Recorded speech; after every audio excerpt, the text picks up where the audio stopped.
प्रणालीसह ऊर्जा म्हणून पुनर्जन्म. धडा 13. त्रास दुप्पट करा. चॅप्टर 13. Double the trouble. निंगला त्याचे तंद्रीत डोके स्पष्ट जाणवले कारण त्याची चेतना त्याच्याकडे परत येऊ लागली.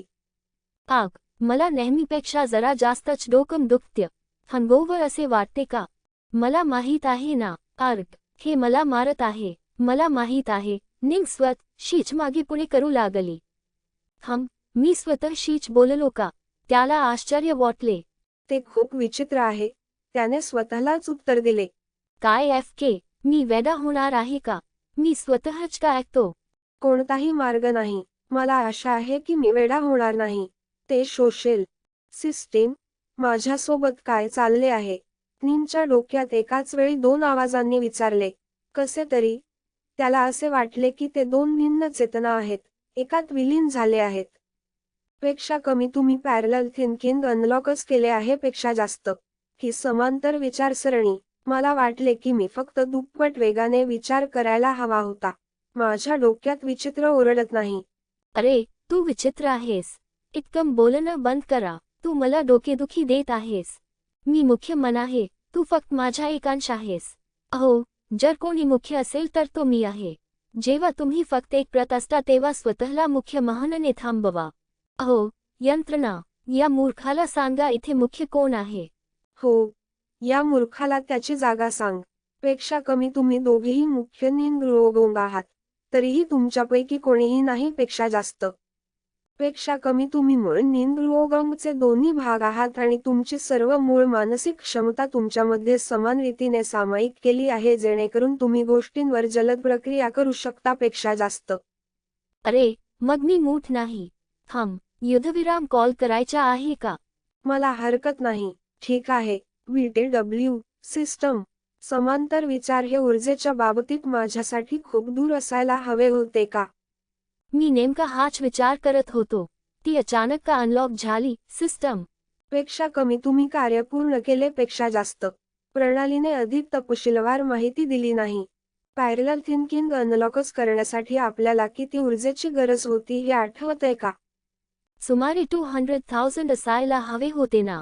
हो, मलाही तसंच वाटलं होतं. रात्रीच्या ओघात आम्हाला एवढी ऊर्जा कशी मिळवली? नक्की माझा प्रश्न. झोपडी आगीत जळवून खाक झाली का? दोघेही लगेच बाहेर पाहू लागले. दुर्दैवाने त्यांना समान दृष्टी सामायिक करावी लागली, म्हणून ते पुन्हा एकदा कोणाला प्रभारी बनवायचे याबद्दल संघर्ष करू लागले. ठीक आहे, हे असं ठरवूया. आम्ही दर 6 तासांनी शरीरावर नियंत्रण ठेवतो आणि त्यानंतर जागा बदलतो. मान्य? त्यापैकी एक म्हणाला. मी नेमका हाच विचार करत होतो. उत्तर दिले. ठीक आहे, कागदावर कात्री लावूया. Rock paper scissor. हा, मी जिंकलो. दामी. ठीक आहे, बसा आणि 6 तास दृश्याचा आनंद घ्या. अहो सिस्टीम, आम्हाला दर 6 तासांनी बदलण्याची आठवण करून द्या, बरं का? लेस देन होकारार्थी ग्रेटर दॅन. ठीक आहे, आपण ही नाव ठेवू. मी निंगे होईन. ठीक आहे. तुला निंगे का व्हायचं? मला निंगे व्हायचे आहे. ठीक आहे, तेही रॉक पेपर सिझर करूया. तयार आहात? Rock paper scissor. Single coat. ज्या निंगला मागे बसायचे होते त्यांनी आत्तापर्यंत लढाई जिंकली आणि स्वतःचे नाव निंगे ठेवले, तर ज्या निंगला आत्तापर्यंत नियंत्रणात ठेवायचे होते त्याला निंगबी असे नाव मिळाले. काहीही असो, बाहेर काय चालले आहे ते पाहू. त्याने आवरणातून बाहेर पाहिले आणि सर्व काही सामान्य असल्याचे पाहिले. फ्रेया नावाची मुलगी अजूनही शेती करत होती आणि खोलीत थंड हवा घेऊन खिडक्या उघडल्या होत्या. तिने रात्रभर कपडे बदले का? काय, तुम्हाला ते बघायचे होते का? हे नाही, मी फक्त गप्प बस. निंगबीने खिडकीच्या बाहेर पाहिला आणि थोडी दूरवर हिरवीगार झाडं दिसली. त्याला धक्काच बसला. हिरवी झाडं, पांढरा नाही, हिवाळा आहे, नाही का? असे म्हणताच त्याच्या लक्षात आले की खिडकीतून येणारी हवा थंड असताना हिवाळ्यासाठी आवश्यक तितकी थंडी कुठेही नव्हती. नाही मार्ग म्हणजे काय? प्रणाली, किती वेळ झोपलो होतो आम्ही? निंगबी विचारले. लेस देन तुम्ही 3 महिने, 11 दिवस आणि 13 तास बेशुद्ध होता. Greater than. काय? एकेरी अवतरण चिन्ह. दोन्ही निंगांना धक्काच बसला. तुम्ही ती व्यवस्था का कराल? हो, तुम्ही आम्हाला सकाळी उठवणार होते, 100 दिवसांनी नाही. पेक्षा कमी होस्टच्या थेट आज्ञा होत्या. सूर्य बाहेर आल्यावर मला उठवा, पेक्षा जास्त. पेक्षा कमी हिवाळ्यापासून सूर्यढगातून बाहेर येण्याचा आजचा पहिला दिवस आहे, पेक्षा जास्त. पण मला असे म्हणायचे नव्हते. हो, मला सकाळी उठवायचे होते. पेक्षा कमी स्पष्ट नसल्यामुळे हा दोष होस्टवर आहे, पेक्षा जास्त. यार, ही व्यवस्था मूर्ख आहे. मला बरोबर माहीत आहे, आमची चूक आहे असे म्हणण्याची हिंमत कशी होते. हिम्मत कशी झाली? मग पुढचे अनलॉक काय आहे?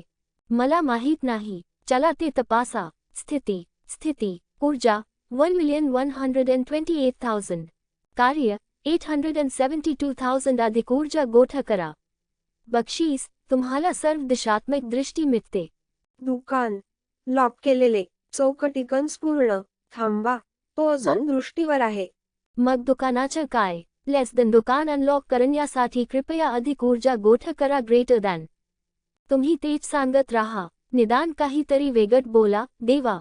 जेव्हा त्यांना आवडते किंवा तिरस्कार करतात तेव्हा ते दोघे आश्चर्यकारकपणे समविचारी होते. तथापि, हे आश्चर्यकारक नसावे कारण ते दोघेही एकच व्यक्ती होते. निंदबी पुन्हा एकदा बाहेर बघू लागला. त्याला थोडेसे वाईट वाटू लागले की त्याने संपूर्ण 3 महिने हिवाळा आणि बर्फ गमावला, विशेषतः तो पाहण्यासाठी खूप उत्साही झाल्यानंतर. पण नंतर त्याला हवे तितके हिवाळे बघता येतील असे सांगून त्याने स्वतःचे सांत्वन केले. शेवटी काही वेळानंतर फ्रेया तिच्या क्रॉस लेग्ज स्थितीतून उभी राहिली आणि तिचा ड्रेस निश्चित केला.